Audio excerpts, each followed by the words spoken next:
Assalamualaikum warahmatullahi wabarakatuh.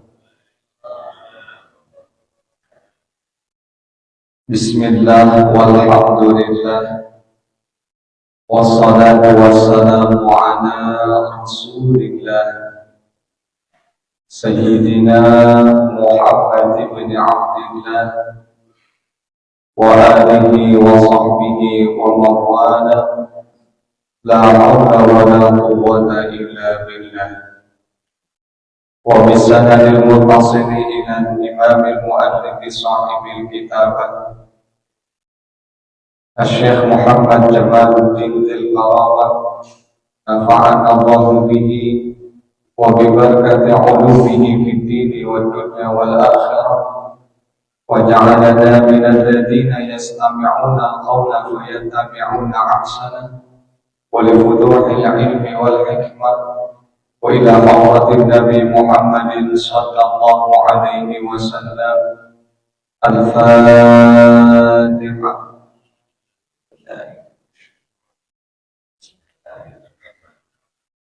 الحمد لله رب العالمين.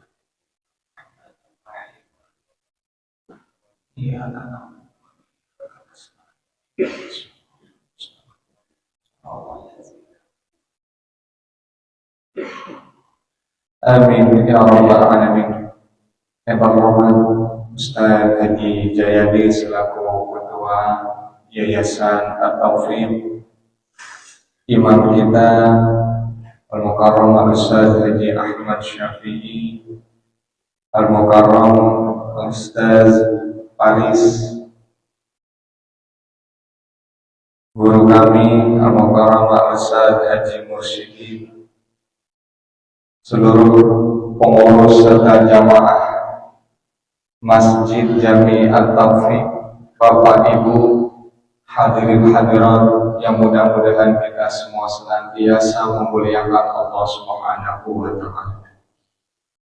Alhamdulillah, di hari Ahad subuh ini kita diberikan oleh Allah Subhanahu wa Ta'ala nikmat iman, Islam, serta nikmat sehat wal afiat, sehingga kita bisa berkumpul di tempat yang mulia ini. Semoga niat-niat baik kita, langkah kaki kita sampai di tempat ini semuanya dicatat ibadah oleh Allah Subhanahu wa Ta'ala.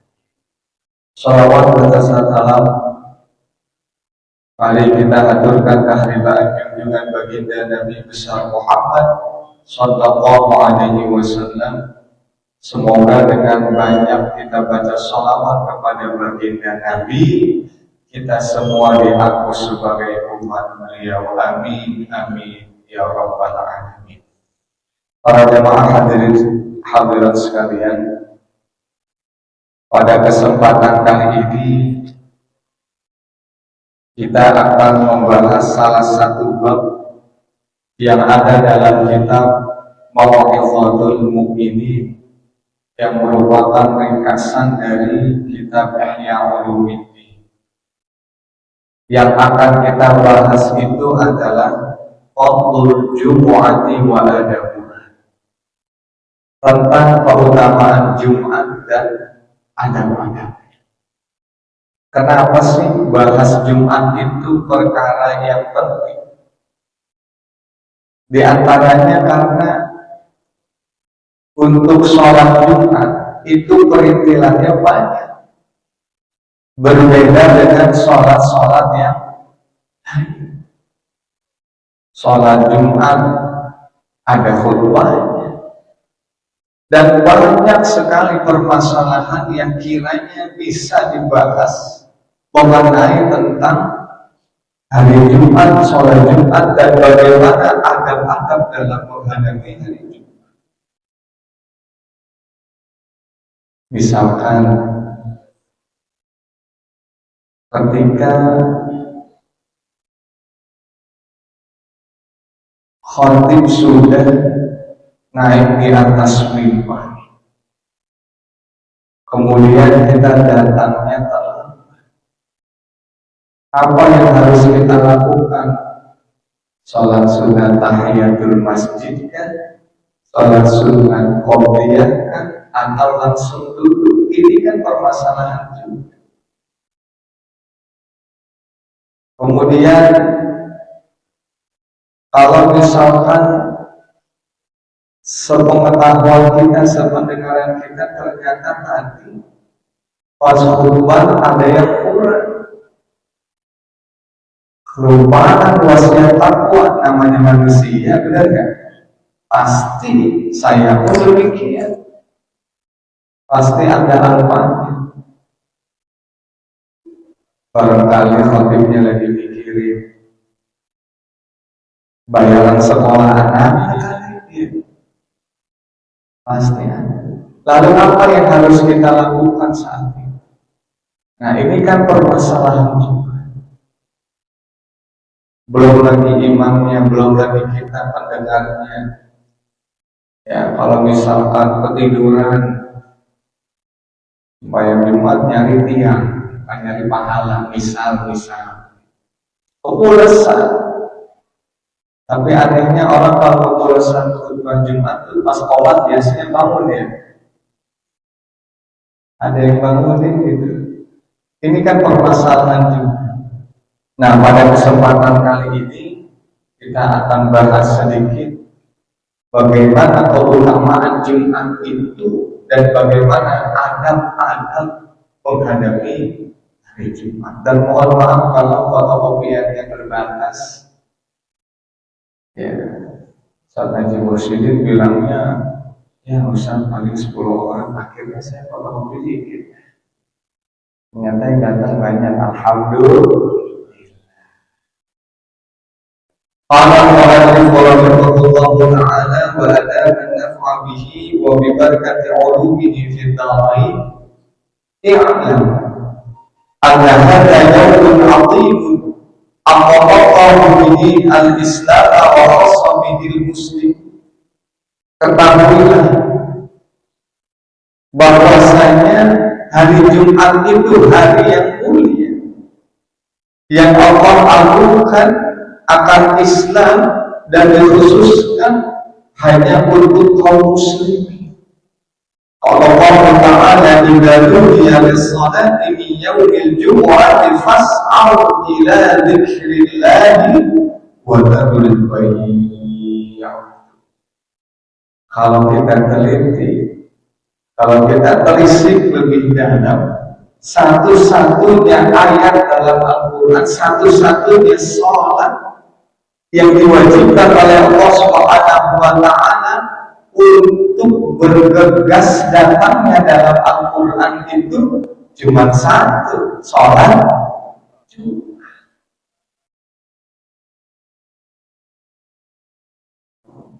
Makanya sekarang insya Allah dari sini itu ada fenomena menarik. Ya, orang mau Jumatan itu nunggu MC.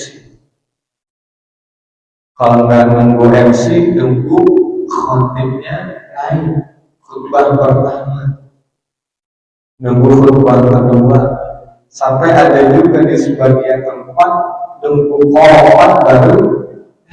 Ini sebuah fenomena yang luar biasa yang harus kita pelajari. Kenapa sebabnya?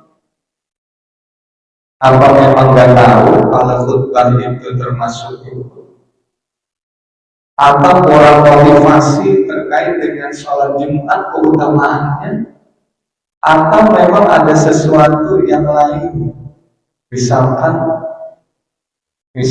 di tempat yang lain, misalkan khutbahnya itu terlalu monoton atau terkesan hanya menggugurkan kewajiban sehingga kurang relate dengan kehidupan real manusia. Bisa nggak? Bisa nggak?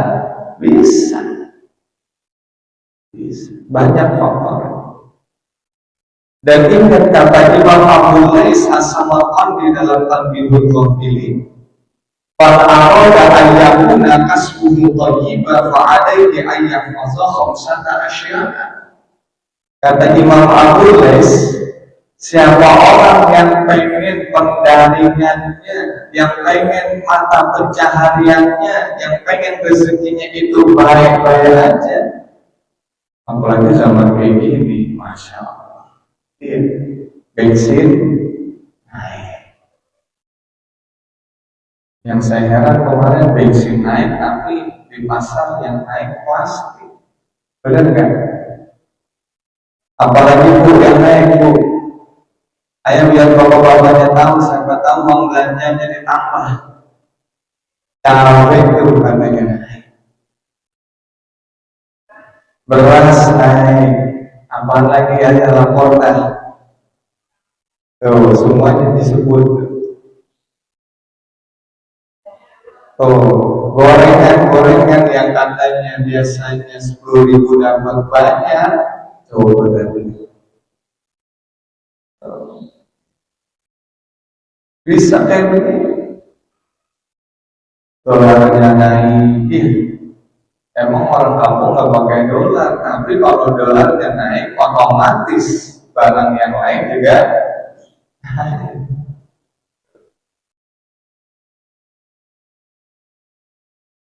Kata Imam Abu Lais, bagaimana walaupun kondisi ekonomi begini, ikhtiar udah maksimal, walaupun PHK di mana-mana, rezeki kita tetap lancar, kita pinjam jalan langitnya Allah, kita ketuk pintunya Allah. Jangan takut, kata Imam Abu Lais, hindari yang pertama kalau rezekinya lancar. Ini pesan buat anaknya, menantunya yang kerja. Apa? Alladzi akhir syai'an min fadlillahi li ajlil kasbi. Jangan sesekali menunda-nunda kewajiban dari Allah lantaran kita nyari rezeki. Termasuk dalam sholat Jumat. Karena sholat Jumat itu fardu. Dan kita diperintah buat bergegas datang sholat Jumat. Dan kalau kita lihat ayat yang tadi itu tentang sholat Jumat, Allah merumusnya pakai apa? Allah merumusnya pakai apa? Wa idza ra'aw tijaratan aw lahwan faddu ilaiha wa tarakuka qa'iman qul ma indallahi khairun minan lahwi wa minat tijarah wallahu khairul raziqin. Dan Allah Subhanahu wa ta'ala sebaik-baiknya pemberi rezeki. Berarti kesimpulan awalnya, perbaiki kualitas sholat Jumat kita, fa insyaallah Allah perbaiki kualitas rezeki. Kalau orang sini saya yakin ya, datangnya jam 11, 10 gitu ya. Insya Allah lumayan datangnya dekat koma kalau rumah saya itu ya. Fa'amara al-muslimah min umuri dunya wa bi kulli sarifin an sa'i ila al-jumu'ati. Maka Allah haramkan apa menyibukkan diri di umuri dunia dengan urusan-urusan dunia, wa bi kulli sarifin an sa'i ila al-jumu'ati. Dan segala macam penghalang yang bisa menghambat seseorang untuk bergegas untuk melaksanakan sholat Jumat.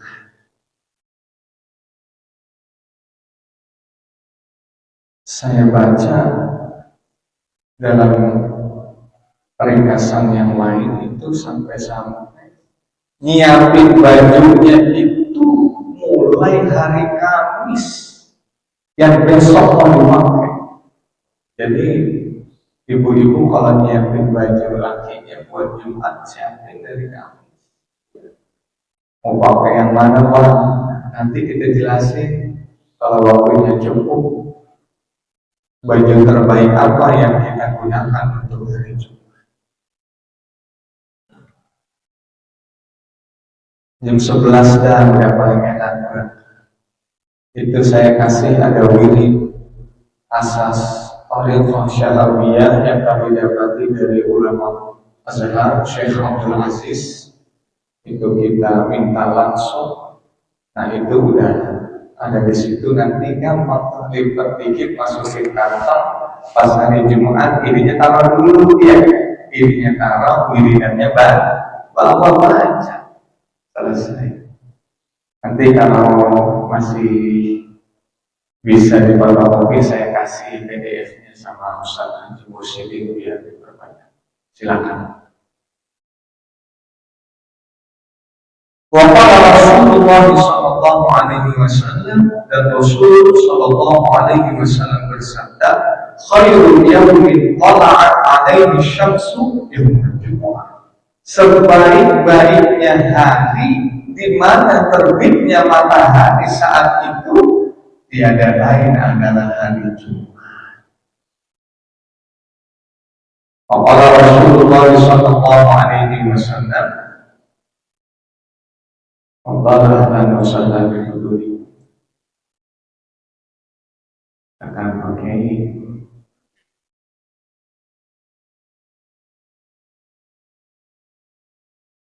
izin lanjut nanti. Maka orang Jumat dan salasan min ghairi udhrin Allahu ala qalbihi. Izin pakai. Lanjut. Rasul sallallahu alaihi wasallam bersabda, siapa yang meninggalkan Jumatan berapa kali? 3 kali min ghairi udhrin, tanpa adanya udhur syar'i, Allah akan matikan, Allah kunci mata hati. Emang dikunci hatinya tuh kayak gimana, Ustaz? Ketika hati itu udah terkunci, susah untuk mendapatkan nasihat, susah untuk mendengarkan ayat-ayat Allah, untuk mengkoreksi perbuatannya, susah, dan itu termasuk di antaranya hatinya sudah terkunci.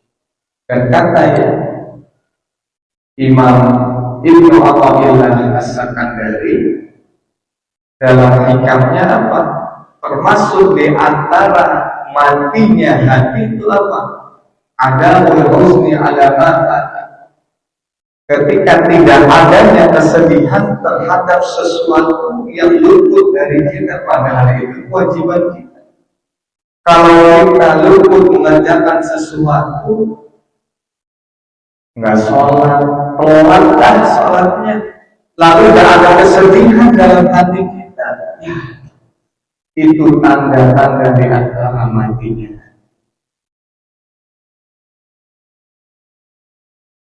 Tidak kalau syariah, lalu uzur syariah gimana? Walau dan uzur itu contohnya apa? Yang pertama al-maqaru, hujan. Walau kalau ada luntur, walau masahu, walau itu kalau sakit atau jagain orang sakit di dalamnya pun dilmarin di qayyimul wahab. Kalau nggak ada yang jagain itu orang sakit selain dia, maka itu termasuk udhur syar'i yang membolehkan seseorang meninggalkan sholat Jumat. Tapi ini kalau zaman sekarang kira-kira nih, ya kalau hujan barang sedikit mah berangkat kan? Nah, kalau nonton bola kemarin ke Indonesia hujan berangkat kan? Jangan hanya nonton dangdut ya, karena di sini kan orang soleh semua, benar kan?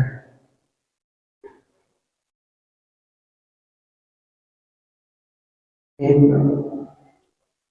Jadi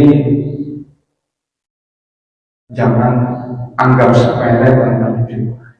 Bahkan ada ulama yang kasih kisi-kisi ke kita, kalau mau safar hari Jumat itu baiknya sebelum subuh.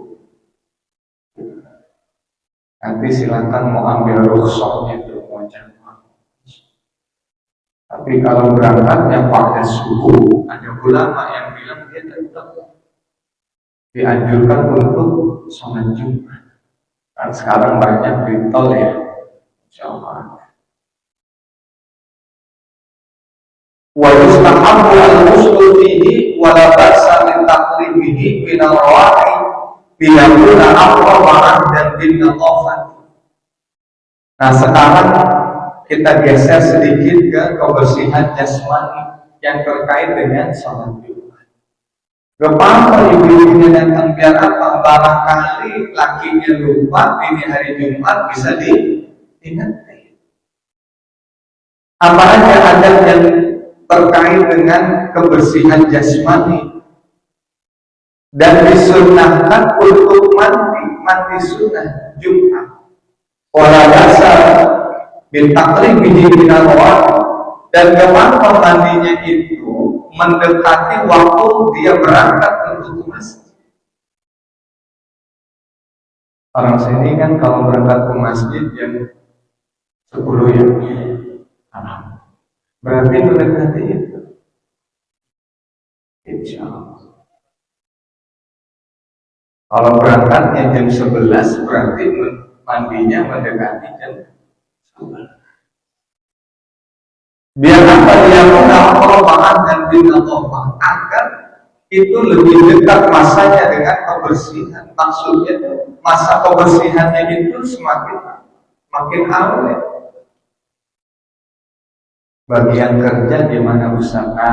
Kan nggak mungkin ya orang kerja bawa gayung, bawa odol ke tempat kerjaan jam 11 mandi, mungkin nggak?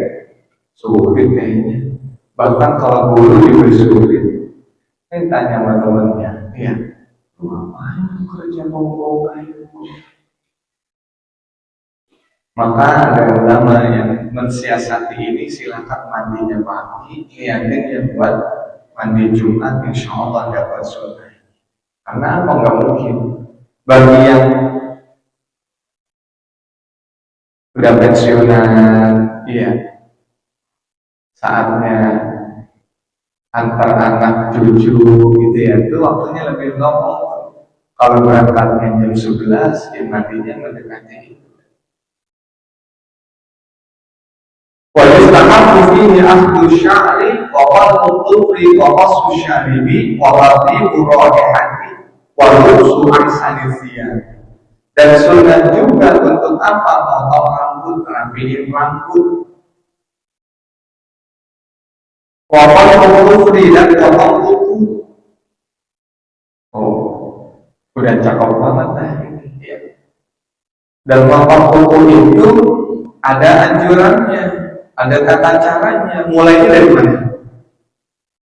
Dari mana dia usah potong kuku? Ada. Yang baiknya itu diajarinnya dari telunjuk. Ada kan telunjuknya ya?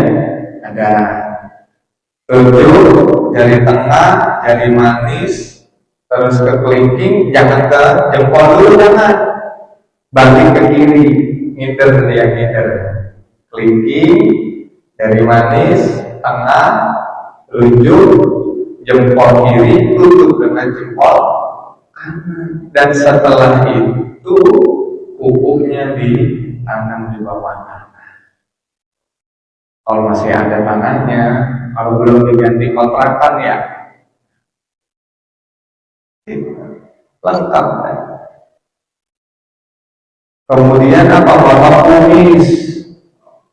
Kemudian menggunakan wangi-wangian dan memakai pakaian terbaik yang dia punya. Saya lihat-lihat di Majmu' Syarah Muhazzab, Imam Nawawi bilang tetap yang terbaik itu pas Jumat pakaiannya warna putih. Yang macam-macam dah, iya. Kalau yang hari lain, Senin, Selasa mau biru, mau merah, mau hijau. Tapi kalau Jumat baiknya pakai yang putih, yang rapi, yang gak lecek, disebut ini sih. Wal mustahabu al-wudu ila al-jami'i wa ayyakuna fi sa'dihi khashi'an mutawaddi'an mubadiran ila hidayihi ta'ala ila al-jumu'ah. Dan disunahkan juga untuk berangkatnya pagi-pagi. Makanya di lebaran yang itu saya kasih zikirnya. Ya, dan termasuk gimana tuh yang menghadapi Jumat, mulai dari baca Al-Kahfinya, mulai dari sholat sunnahnya, mulai dari wiridannya, setelahnya doa-doanya silakan nanti. Berangkatnya lebih pagi ya. Dan dalam perjalanannya bergegas ke masjid itu khasyian, dia khusyuk dari berangkat, mutawaddi'an tawaddu. Terus apa? Bergegas menuju panggilan, buru-buru. Biar ada bedanya sedikit sama hari yang biasa.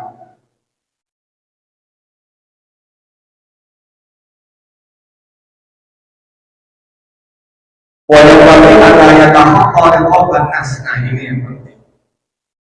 Dan seyogyanya itu tidak melangkahi pundak-pundak jamaah lain yang sudah hadir dulu.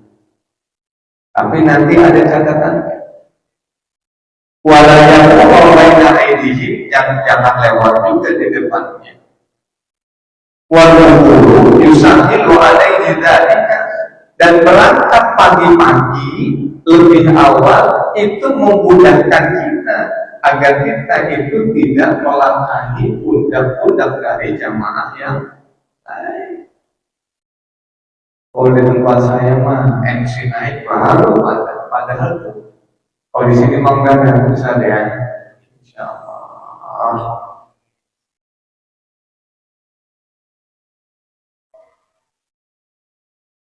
Kalau dalam itu syadidun fi taqdir al-qalbi, karena ada riwayat yang berupa ancaman yang luar biasa bagi orang yang melangkahi pundak.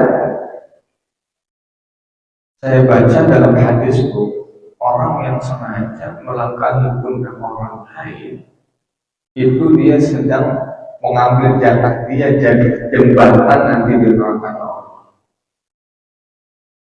Tapi dengan catatan nanti kita jelasin. Waman maka nasoful awal maklukan khaliyat fa'ahu'an ayat nahoqa liqawan nas li'anahu walayahu haqqahu wa ta'ahu mawadi'an. Dengan catatan, saya ulangi, nggak boleh melangkahi pundak orang lain karena ancamannya luar biasa. Ini kan berarti kita disuruh saling menghormati. Benar nggak? Itu kalau melangkahi pundak aja nggak boleh, apalagi ngesuding.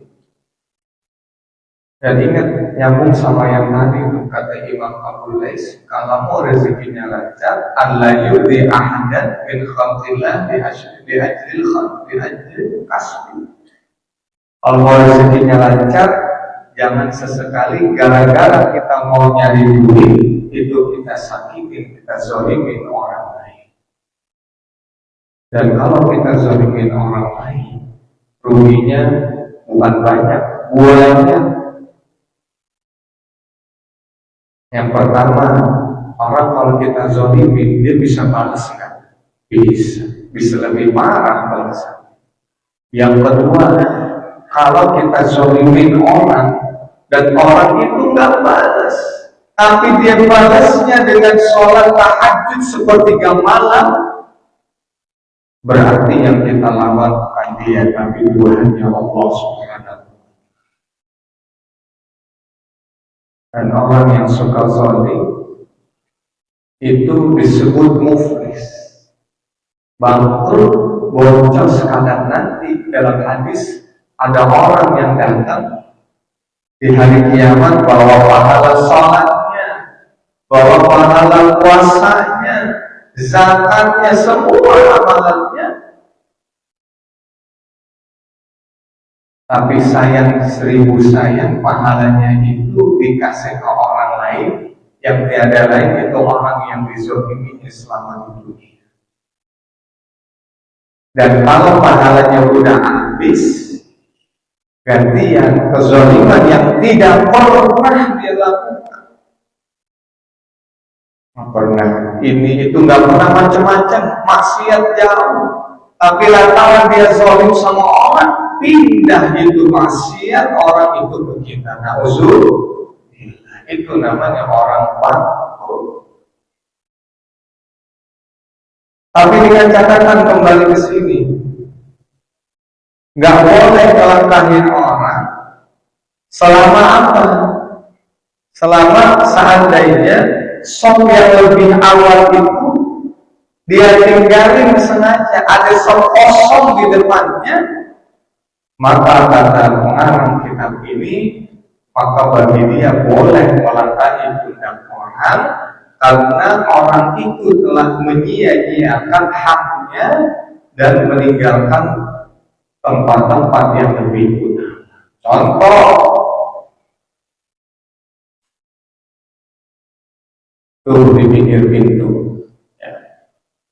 Padahal depan masih kosong, ribut itu lewat, ya Allah, lewat kan ya, lewat depannya kosong, lewat apa? Nah, pakai kaidah ini, boleh melangkahi orang pas lagi Jumatan itu dengan catatan apa? Di depannya masih kosong. Karena dia meninggalkan fadilah daripada sop yang lebih awal. Qala Al-Hasan Al-Basri, berkata Imam Hasan Al-Basri radhiyallahu anhu, "Taqawwa alladziina yaquluna 'ala abwabil jami'i yaumal jum'ati fa innahu la hurmata lahum." Silakan langkahi pundak-pundak orang yang duduk tuh di pinggir-pinggir pintu masjid jami yang digunakan untuk hari Jumat, tidak ada kehormatan untuk mereka.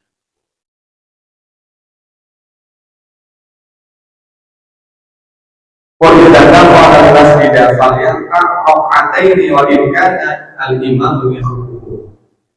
Emang di sini sampai jam berapa biasanya? Jam 7. Apa makan nasi uduk ya? Jam 5 menit lagi ya. Jam 6 pasin. Bapak-bapak pengennya yang pas aja.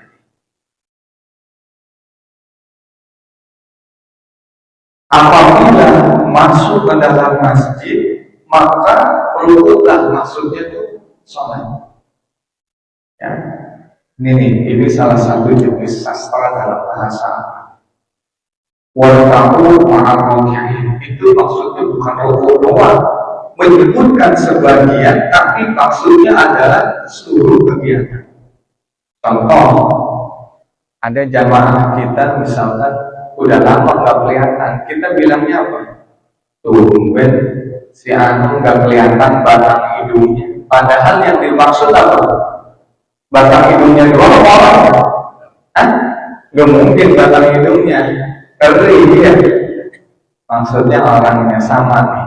Kalau masuk masjid, padahal rakaat ini maksudnya itu sholat 2 rakaat. Walaupun imam walaupun imamnya khatibnya itu sedang memberikan khutbah. Jadi jelas ya, kalau seandainya terlambat nih datangnya pas banget lagi khutbah, apa yang dilakukan? Sholat sunnah 2 rakaat. Niatnya apa Ustaz? Dalam beberapa literatur dikatakan boleh istirahul niat, menggabung niat ketika sholatnya seperti ini, tahiyatul masjid digabung dengan qobliyah Jumat dengan catatan sholat sunnahnya yang khafif, yang ringan.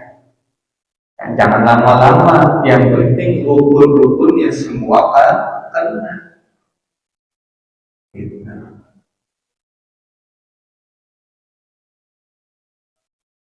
Apalagi wala yaqulu baina yaday nas bal yajlisu ila aqrabi uswadatin aw hadithin hatta la yaqulu baina yaday musalla fa inna dzalika manhiyun an. Dan jangan lewat daripada orang lain, tapi duduklah ya mendekat kepada ustuanah. Ustuanah itu saya lihat itu silinder yang dimaksud itu tabung itu yang dimaksud dalam masjid itu tiang-tiang yang ada di sini awalnya atau dinding, tapi maksudnya bukan disendiri. Maksudnya apa? Maksudnya untuk dijadikan sutroh ya. Jadi sholat Jumat itu sutroh itu kan martabatnya ada 4. Yang pertama yang gak bergerak dalam ilmu itu ada seperti dinding tiang. Jadi kalau sholat yang bagus itu mana? Cari sholat yang pertama, terus ya pasti depannya dinding. Kemudian bisa juga kita cari yang depan kita tuh tiang. Biar apa? Biar gak ada orang yang lewat, satu. Yang kedua, biar fokus penglihatan kita nggak melihat yang lain selain yang ada di hadapan kita. Itu namanya alhamdulillah kalau dapat catatan tadi. Kalau udah tanda tanya itu sutra, bukan sutra ya, sutra itu.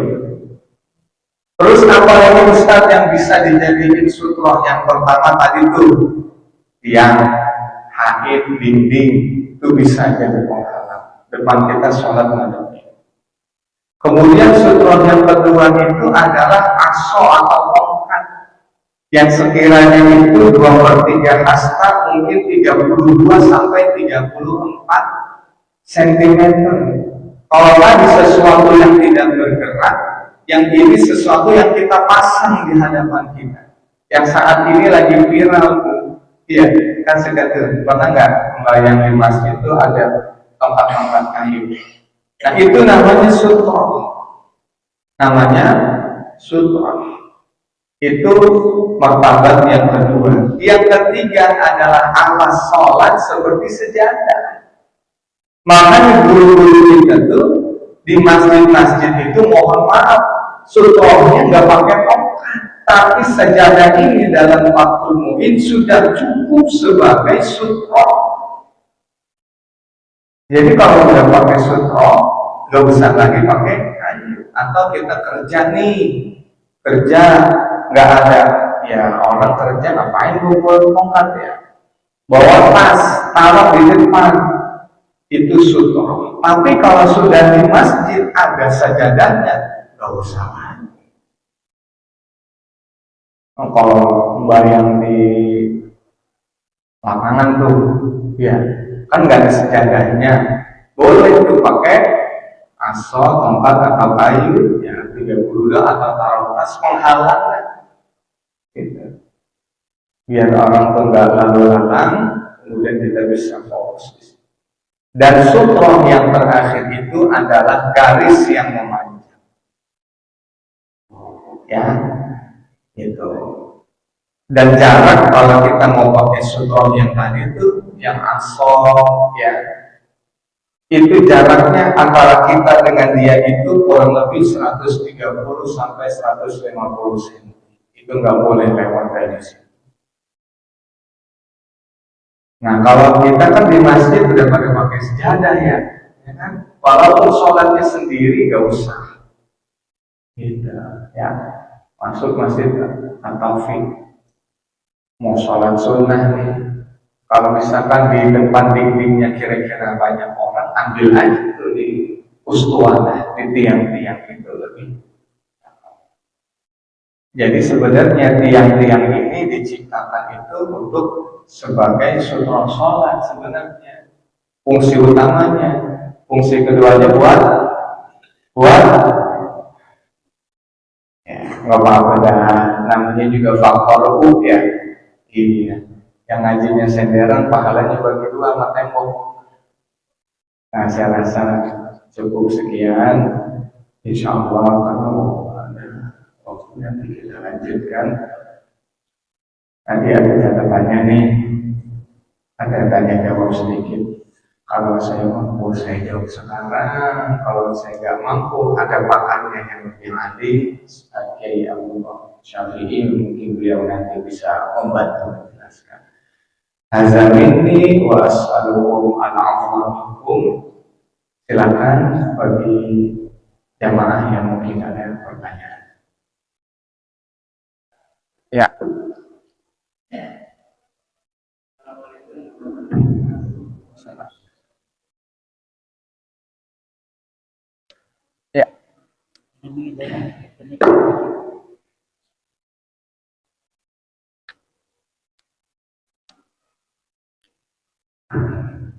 Assalamualaikum warahmatullahi wabarakatuh.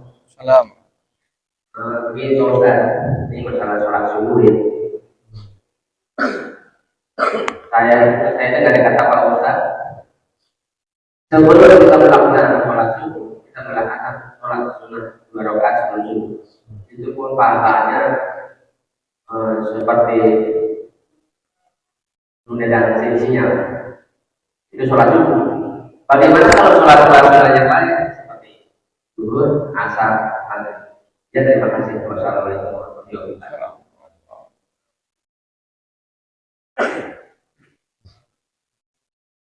Oh, ini ya, pakai apanya?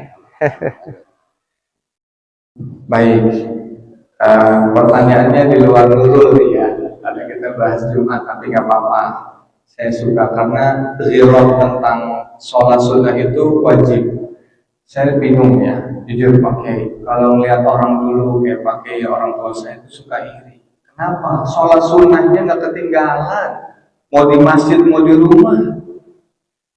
Ya di masjid 2, qobliyah nanti ba'diyah lagi 2, di rumah dikerjain juga. Tuh. Kalau orang sekarang ya termasuk ya kebanyakan anak muda gitu ya udah kalau di masjid, kalau di rumah yang seadanya. Tapi orang dulu saya salah. Itu mungkin yang bikin keberkahannya tuh luar biasa. Nah sekarang sholat sunnah qobliyah subuh. Ada yang mengatakan riwayat memang sholat sunnah qobliyah subuh itu lebih baik daripada dunia dan seisinya. Sehingga beberapa saudara-saudara kita menerjemahkannya itu, wah kalau sholat sunnah qobliyah subuh nanti rezekinya bakalan tambah lancar nih. Beberapa ulama bilang, justru yang lebih besar daripada dunia dan seisinya bukan setelah sholatnya dia dapat apa, tapi kemuliaan Allah kasih sujud 2 rakaat yang sunnah di saat yang wajahnya, saat manusia yang lainnya itu lagi tarik selimut, kan enak-enaknya tuh ya.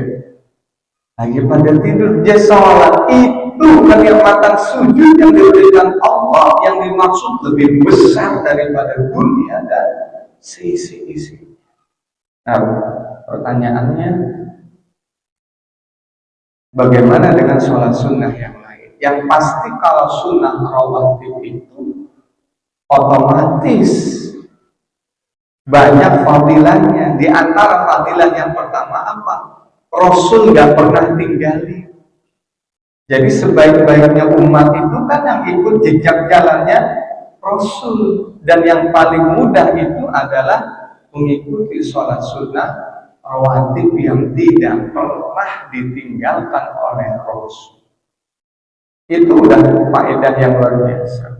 Sementara faedah yang lainnya sholat secara terperinci, jujur saya belum pernah lihat. Mungkin nanti saya lihat lagi, tapi sampai saat ini saya belum pernah lihat keutamaan sholat sunnah rawatib selain daripada qobliyah. Itu mungkin yang bisa saya jawab.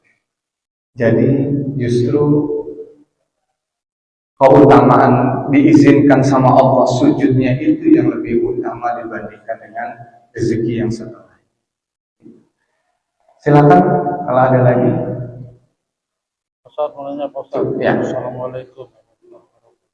Salah. Jadi dari sebuah masjid nih masalah sholat Jumat, khotib nih nggak datang, cadangannya nggak ada, diumumkan dari panitia ini supaya jamaah ini sholat Jumat barangkali bisa menggantikan khotib, juga nggak ada. Itu solusinya bagaimana? Apa sholat Jumat atau gimana tuh? Nah, yang ini yang lebih praktis pengalaman di lapangan. Saya mohon Kiai Syafi'i untuk bisa menjawabnya. Ayo Kiai. Fadal Kiai. Itu pernah kejadian? Iya, pernah ada di sini. Iya, di Meruya. Iya. Gimana pakai Jakarta Barat nih? Iya, memang itu pernah terjadi. Oh, pernah. Pernah terjadi. Kemudian itu di masjid saya, di masjid Jami' Baitul Sofri di Jalan Raya Kemang. Kebetulan waktu yang biasa itu tugas semua. Ya. Akhirnya dia diumumkan dia kepada para jamaah karena memang masjid itu seperti di pinggir jalan seperti di rest area. Tapi kebetulan ada jamaah yang siap juga dengan kostum atau pakaian pakai lewat kali ya itu pernah terjadi. Nah kalau nggak ada yang begitu itu juga bisa terjadi. Makanya kita itu harus sebagai takmir katakan TKI itu harus adanya badan, harus menyiapkan badan. Jadi prepare, kita harus siap siaga. Mungkin bisa terjadi yang demikian. Kalau seperti di BPN, di BPN Jakarta Barat di Kembangan, kebetulan dulu itu petugasnya Kiai Abdul Rahman Sohe, ketua MUI. Beliau itu dadakan dipanggil Pak Fajar Panjaitan, Pak Wali Kota pada saat itu, ya, di Asahara juga nggak ada. Akhirnya dia telepon saya sudah. Iya ada. Akhirnya itu orang-orang nggak ada khotibnya, ya udah bubar johor, jadi diganti johor. Karena itu darurat. Iya. Jadi seperti itu ya. Karena itu ini pertanyaan bagus ya, khususnya di Atopik kita harus mempersiapkan diri. Ya andai kata memang tidak bisa spontanitas, paling tidak disiapkan. Betul. Yang hukuman berikat yang ada di sini itu udah paling yang terakhir ya. Makanya harus ada yang siap begitu sebagai pada di masjid-masjid kita ini terus dipersiapkan agar kemungkinan Betul. bisa kalahkan. Ya. Demikian jawabannya ya. Tapi kalau diterima yakin dah akan sampai di mursyidin gitu ya. Jangan sampai yang khotib nanti YouTube nih ya. Insyaallah Mas. Nanti disiapin teksnya pasti pengurus insyaallah lebih siap. Itu saja mungkin ya. Baik. Terima kasih sekali lagi atas kehadirannya, partisipasinya, perhatiannya, kesempatannya untuk saya bisa menyapa para orang tua saya, jamaah di sini. Mohon maaf apabila ada khilaf dan silap dalam kata dan lain sebagainya. Kami akhiri. Wassalamualaikum warahmatullahi wabarakatuh. Waalaikumsalam warahmatullahi wabarakatuh.